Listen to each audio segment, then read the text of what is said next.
매주 법조계와 정치권의 이야기를 모아 맥락과 흐름을 읽어주는 기자 법정모독의 황영준입니다. 현직 대통령 최초 구속됐는데 대통령 없는 이 대통령실은 어떤 상황인가요? 며칠 전에 용산 대통령실에 다녀왔는데 일단 윤 대통령이 구속된 데에 대해서 다들 허탈해 하면서도 안타깝지만 어쩔 수 없는 것 아니냐, 이런 복잡한 심경의 분위기가 감지됐습니다. 그러면서도 혹시나 헌법재판소 결정까지는 기다려보자, 이런 분위기입니다. 대통령 구속으로 조기 대선 가능성이 높아졌다는 얘기가 나오더라고요. 예단하긴 어렵지만 꽤 높아졌다고 봅니다. 우선 비상계엄에 연루돼 이미 구속 기소된 김용현 전 국방장관 등의 공소장이 사실상 윤 대통령의 공소장과 같다는 이야기가 나올 정도로 윤 대통령이 많이 등장했습니다. 그러니 대통령도 기소 가능성이 높다고 봐야 될 것 같습니다. 헌재 심리의 경우에도 국회 및 중앙선관위원회 침입, 비상계엄의 요건 등에 대한 윤 대통령 측 방어 논리가 약하고 오락가락해서 헌법재판관이 설득될지 잘 모르겠습니다. 만약 대통령이 구속 기소됐는데 탄핵이 기각된다면 더욱 혼란스러운 장면일 겁니다. 옥중 직무수행을 할 수도 없고요.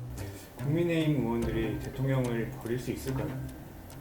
여당 원내대표이자 대통령의 절친인 권성동 의원이 울먹이면서 자체 특검법 발의를 언급한 게 상징적인 장면이었다고 봅니다. 바로 어제 체포당한 대통령을 오늘 우리 손으로 특검법을 발의해서 수사하겠다고 하는 것이 정치 이전에 한 인간으로 해서는 안 될 일이라는 것을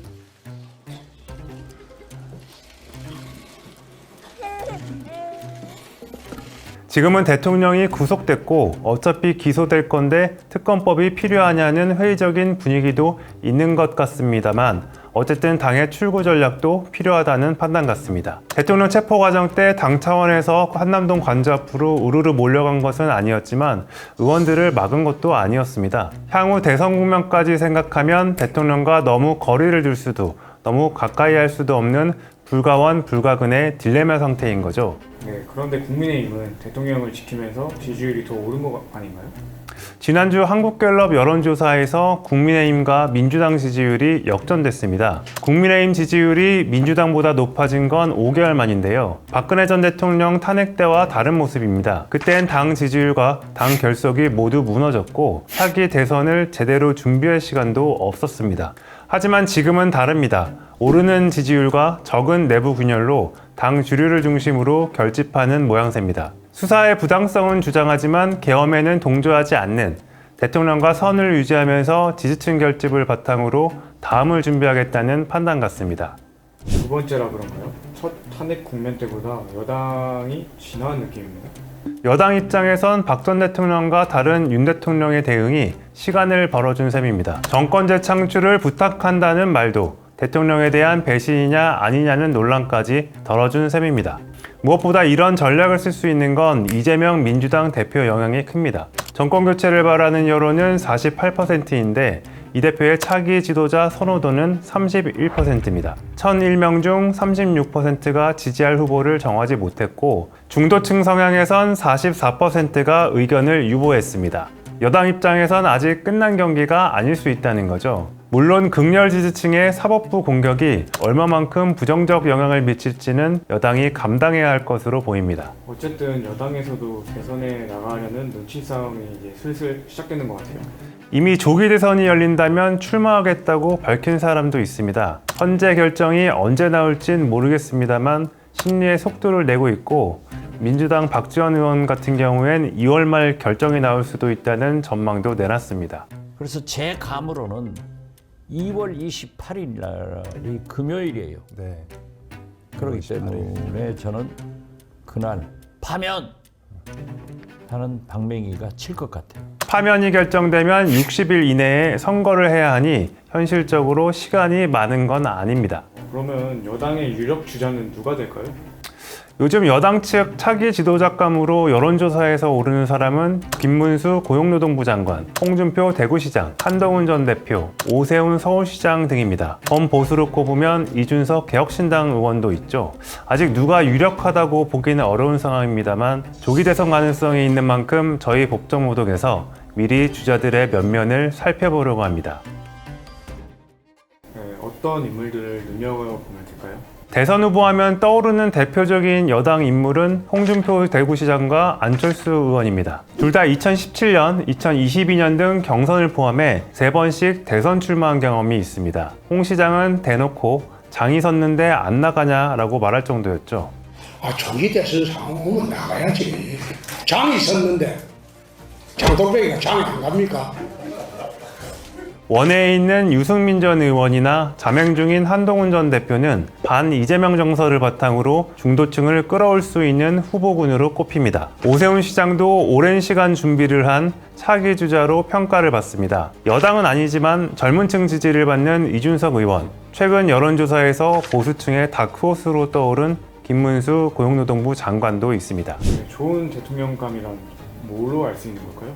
대통령이 갖춰야 할 가장 중요한 자질과 덕목을 몇 가지 꼽아보면요. 먼저 국가 미래 비전을 국민들에게 제시할 수 있어야 하고요. 야당과도 대화할 수 있는 정치력과 정무 감각이 필요합니다.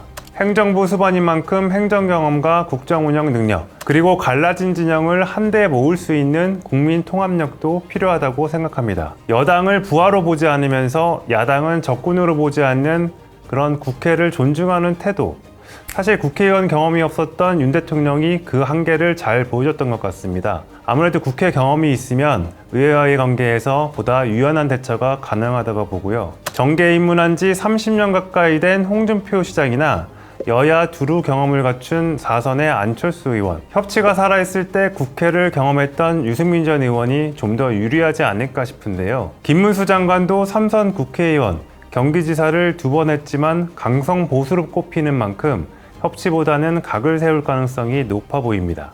그럼 문재인 이유는 뭐 지금 당장 총살감이지. 탄핵으로 인한 리더십 공백을 맞이한 행정부를 누가 잘 이끄는지 어떻게 알죠? 아무래도 장관으로서 내각 경험을 해봤거나 시도지사 등 행정 경험이 있으면 도움이 되겠죠. 지방자치단체는 중앙정부의 축소판이죠. 홍준표 시장은 경남지사를 2번 했고 지금은 대구를 맡고 있습니다. 최초의 4선 서울시장, 최초로 서울 전 행정구에서 승리했다는 타이틀을 갖고 있는 오세훈 시장은 대한민국 인구 5분의 1이 살고 있는 서울을 맡고 있습니다. 국무회의에도 참석할 수 있어서 간접 경험을 해본 셈입니다. 하지만 무상급식 문제로 시장직을 그만둔 뒤 긴 암흑기를 몰았던 그를 다시 선택해준 서울 시민에게 또 사퇴를 고해야 하는 게 오 시장으로서는 큰 고민 같습니다. 최근엔 국민과 함께 싸우겠다고도 하고 개헌 논의를 띄우며 적극적인 모습인데 보수 지도자로서의 책무와 의무에 마음이 좀 더 기운 것 같기도 합니다. 이것을 이제 좀 더 큰 단위의 나라에서 써야 된다라고 하는 요구도 분명히 있을 수 있습니다. 검사 출신인 한동훈 전 대표도 법무부와 청와대에서 근무를 해봤고 1년 반가량 법무부 장관을 했었죠. 국무회의에 참석하고 내각을 경험했으니 행정 경험이 적다고는 할 수 없습니다. 안철수 의원도 행정 경험은 없잖아요. 예, 맞습니다. 대통령직 인수위원장을 했지만 직접 행정 경험을 했다고 보기에는 부족하다고 봐야죠. 다만 의사 출신의 벤처기업 CEO, 그리고 교수와 정치인까지 다양한 경험을 했습니다. 제가 직접 해보고 잘하는 분야가 내 분야가 있거든요. 이런 문제에 대해서는 제가 아는 사람들도 굉장히 많고 정책적인 것들도 제대로 잘 잡혀 있습니다. 대통령이 만기 칠람을 해서는 안 되지만 국정 전반에 걸친 이해가 필요한 만큼 다양한 이력이 강점이 될 수도 있을 것으로 봅니다. 지금까지만 보면 홍준표 시장이 가장 유리한 거 아닌가요? 홍 시장이 당심이나 민심에서 크게 불리한 건 없습니다. 정치를 시작한 이래 딱 한 번 무소속 출마를 빼면 보수정당 소속이 아닌 적이 없습니다. 한국갤럽 장내 지도자 조사에서 여권 쪽만 놓고 보자면 20대, 30대에서 가장 많은 지지를 얻는 후보입니다. 하지만 문제는 크게 유리한 것도 없다는 겁니다. 오랜 시간 보수정당에 몸담았지만 홍준표계는 거의 없고 홍카콜라라는 시원한 입담도 도가 지나쳐 논란이 되기도 했고요. 말하자면 늘 팀에 있는 교체 선수 같은 느낌이랄까요? 더 좋은 용병이 나오면 벤치에 앉아 있어야 하는 거죠. 홍 시장이 용병 때문에 당이 망했다 이렇게 주장한 이유도 자당 인재인 자신을 어필하기 위해서라고 봅니다. 어쨌든 여당의 후보가 되려면 당심을 잡아야 하는 거잖아요. 그렇죠. 당 대선 경선을 통과하지 못하면 아무런 소용이 없습니다. 지난 대선 때 국민의힘 최종 경선 룰은 당원 50%와 여론조사 50%였습니다. 후보가 되려면 당신만으로도 민심만으로도 안 되는 상황입니다. 당신만 놓고 보자면 윤 대통령을 옹호하는 보수층이 있으니 대통령과 지나치게 거리를 두면 불리하겠죠. 반대로 민심을 놓고 보면 탄핵 찬성 여론이 여전히 50%가 넘습니다. 그렇다면 대통령과 거리를 두는 게 유리한 거겠죠. 당심과 외연 확장성에서 보자면 한동훈 전 대표가 좀 유리한 측면이 있습니다. 당심 80%가 반영된 전당대회에서 63% 지지를 얻었고 계엄 사태 때도 제일 먼저 강경한 대응에 나섰죠. 그리고 여당 내에선 거의 유일한 팬덤이 있는 주자입니다. 다만 지난해 전당대회 당시 당심과 지금의 당심이 그대로냐인데요. 이미 비대위원장 시절부터 대통령과의 갈등은 있었지만 이렇게 파국으로 끝날 줄은 몰랐잖아요. 탄핵이 결정된 뒤 국민의힘 당원들이 한 전 대표를 어떻게 평가하느냐가 관건일 것 같습니다. 지금 한 전 대표가 보수층 대선 주자 순위에서 김문수 장관 등에게 밀리는 걸 보면 탄핵 국면에서 당원들의 이탈이 적지 않은 것으로 보입니다. 또 첫 검사 출신인 대통령의 실패가 일평생 검사로 지낸 한 전 대표에게 어떤 영향을 미칠지도 봐야 할 것 같습니다. 지금 당장은 유리한 판이 아니지만 쉬어가는 중인 한 전 대표가 어떻게 체급을 키워서 당내 세력을 규합하고 어떤 메시지를 가지고 돌아오느냐가 중요할 것 같습니다. 한 전 대표가 대선에 그럼 나올까요? 일단 저는 당대표를 사퇴했던 날 메시지만 보면 정치 복귀에 대한 의지는 충분히 컸다고 봅니다. 지금도 한동훈 팬덤은 유지되고 있고 당내에서도 한 전 대표만큼 확장성 있는 주자가 많지 않기 때문에 충분히 출마 가능성이 있다고 봅니다. 조기 대선이 시작되기 전까지는 대선판과 경선 구도를 보고 판단을 하겠죠. 저는 이 나라가 잘 되게 하는데 끝까지 최선을 다할 겁니다. 저를 지키려고 나서지 마세요. 제가 여러분을 지켜드립니다. 고맙습니다. 유승민 전 의원은 배신자 프레임에 갇혀 있는데 이거 가능할까요? 유승민 전 의원은 정통 보수지만 따뜻한 보수를 지향하고 경제 전문가라는 장점이 있습니다. 방향성만으로만 보면 바른 정치인이라는 평가가 많습니다. 문제는 박근혜 정부 당시 새겨진 배신자라는 프레임인데요. 정치적으로 선거 수단으로 삼아서 당선된 후에 신뢰를 어기는 배신의 정치는 결국 패권주의와 줄세우기 정치를 양산하는 것으로 반드시 선거에서 국민들께서 심판을 해 주셔야 할 것입니다. 박 전 대통령 탄핵 국면이 2017년 바른정당 대선 후보로 출마했지만 6.8%로 4위에 그쳤죠. 이후 복당했지만 대표적인 반윤 인사로 당내 입지는 계속 좁아진 상황입니다. 후보가 되려면 이런 당심을 극복하는 게 유 전 의원의 숙제입니다. 저는 당원들하고 국민의힘 지지층들한테 그 이야기를 해야죠. 제가 후보가 돼야 이재명을 이길 수 있다. 안철수 의원도 유승민 전 의원과 일부 비슷한 측면이 있죠. 2016년 총선에서 국민의당으로 녹색 바람을 일으켰지만 2017년 대선에선 3위에 그쳤습니다. 이후 유승민 전 의원과 합당을 했지만 내용으로 끝났고 다시 제3당을 만들어 2022년 대선에 도전했지만 결국 윤 대통령과 단일화를 했습니다. 안 의원이 국민의힘 당적을 갖게 된 건 3년이 채 안 되는 거죠. 공동정부의 한 축이었지만 2023년 전당대회 땐 윤심의 일종의 핍박을 받았고 결국 당대표로 선출되지 못했습니다. 당내 세력도 개파도 없지만 계엄 사태 이후 보여준 소신 정치에 안 의원을 다시 보게 됐다는 평가도 생겼습니다. 또 모범생 같은 안 의원은 윤 대통령이 했던 계엄과 같은 예측 불가능한 과격한 조치는 하지 않을 것이라는 우호적인 평가도 있는 것 같습니다. 어쨌든 지금 여론조사에서 김문수 장관이 1등이잖아요. 진짜 이거 후보가 될까요? 글쎄요, 저는 일단 회의적으로 보는데요. 반 이재명 효과를 노리려는 여당에게는 김문수 장관이 대안이 될 것 같지는 않습니다. 양쪽 진영이 30%씩 확고한 고정층이 있다고 하면 나머지 40%는 중도층 싸움이 될 텐데요. 보수 성향에선 18% 지지를 받는 김 장관이 중도층에선 겨우 2% 지지를 받고 있습니다. 그런 측면에서 보면 국민의힘 내부에서 김 장관이 경선을 통과해 실제 여당 후보가 될 거라고 보는 이들이 많을 것 같지는 않습니다. 보수층이 지금은 강렬하게 지지를 해도 실제 본선에서 이길 수 있나를 판단한다면 또 다르게 선택할 수 있거든요. 무엇보다 아직까지는 본인이 큰 관심을 보이지 않는 것 같아 좀 더 지켜봐야 될 것 같습니다. 이준석 의원은 어떤가요? 이준석 의원은 저희 법정모독에서 이미 출마 의지를 밝혔습니다. 정치하는 사람이 대선을 거를 수는 있나요? 대선에 제가 뛰든지 아니면 누군가를 지원하든지 어떤 식으로는 참여하겠죠.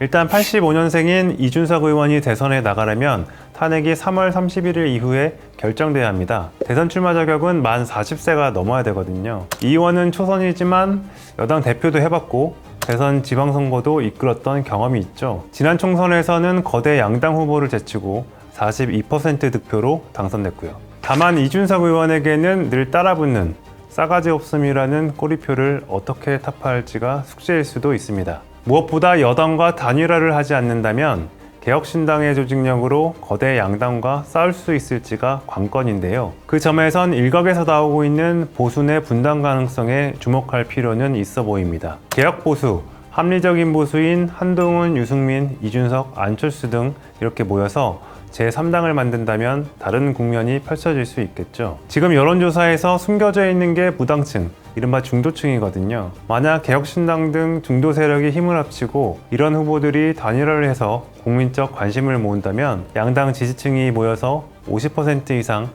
형성할 가능성도 없지는 않다고 봅니다. 하지만 단일화가 안 되고 후보들이 갈라지면 2017년 대선처럼 죽도밥도 안 될 가능성이 크죠. 반윤, 반일을 통합할 수 있는 리더가 있느냐, 그게 중요해 보입니다.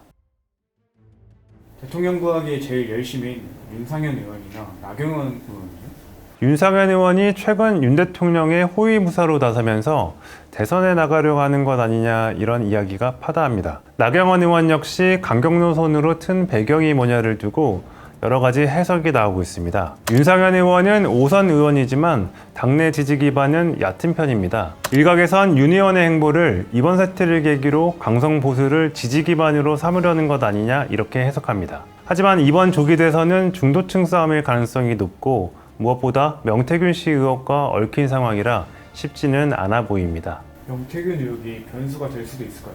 검찰이 명태균 씨 의혹을 수사하면서 뭔가 예측하지 못했던 논란들이 생기고 기사화될 가능성이 높겠죠. 대통령의 비상계엄 선포 배경으로도 언급되고 있고요. 실제 명 씨 관련된 의혹에 잠재적 여권 후보, 보수권 인사들이 언급됐습니다. 다들 단호하게 사실이 아니라고 했지만 수사와 재판이 본격화되면 어떤 리스크로 번질지는 지켜봐야겠죠. 그럼 각 주자들의 강점과 약점이 뭐라고 생각하세요? 홍준표 시장의 강점은 연륜입니다. 정치 이력도 행정 경험도 두루 쌓았죠. 반면 그만큼 쌓인 평가와 구설수, 말실수는 약점이겠죠. 또 기반이 영남에 치우쳐 확장성이 약하다는 단점도 있습니다.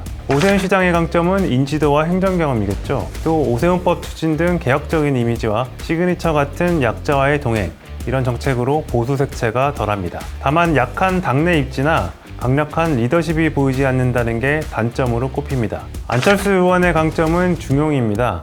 다만 잘 되면 소신, 잘못되면 간복이라서 앞으로 어떤 모습을 보이는지가 중요하겠죠. 10년 넘게 소모된 게 약점입니다만 한때 안철수 현상의 주인공이었던 만큼 사라진 신선함과 팬덤을 어떻게 살릴지가 과제입니다. 한동훈 전 대표의 강점은 기대감입니다. 비대위원장과 당대표를 지냈지만 윤심의 방해로 제대로 된 한동훈식 정치를 아직 보여주지 않았죠. 또 상대적으로 젊은 70년대생, 살아있는 팬덤도 장점이죠.